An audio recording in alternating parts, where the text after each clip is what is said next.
Welcome to SP channel. సన్నగా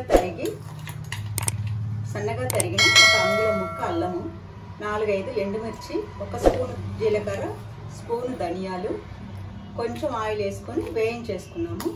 దీనికోసం ఒక పెద్ద నిమ్మకాయంత సైజు చింతపండు కడిగేసుకొని ఈనెలు విత్తనాలు తీసేసుకొని, ఇదిగో కొంచెం బెల్లం స్వీట్ కోసం, 4-5 వెల్లుల్లి రెబ్బలు, ఇవి తాలింపులో వేసుకోవటం కోసం.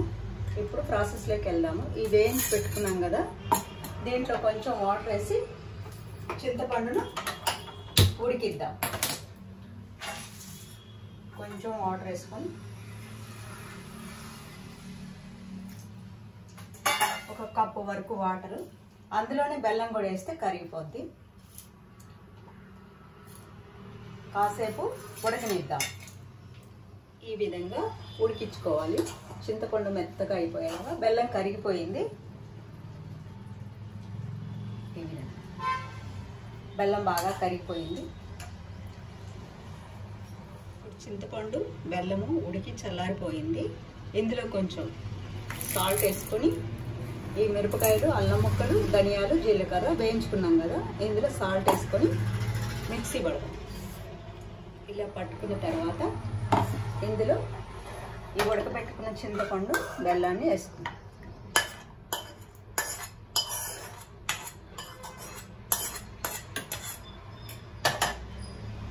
2 స్పూన్లు ఆయిల్ వేసుకున్నాం.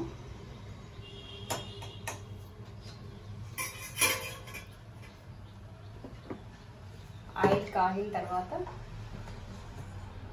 కొంచెం జీలకర్ర, వీటిలో పోపు దినుసులు అవసరం లేదు, ఓన్లీ జీలకర్ర మాత్రమే.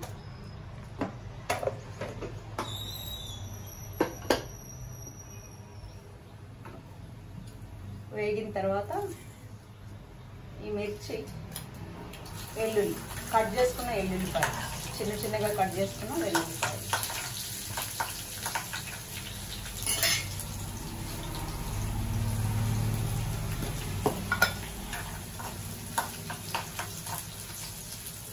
ఏ రకంగా పట్టుకోవాలన్నమాట మిక్సీ. ఇప్పుడు కొద్దిగా పసుపు వేసుకున్నాం. పసుపు వేసుకున్న తర్వాత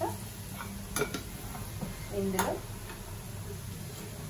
ఈ పట్టిన అల్లం పచ్చడిని వేసాను.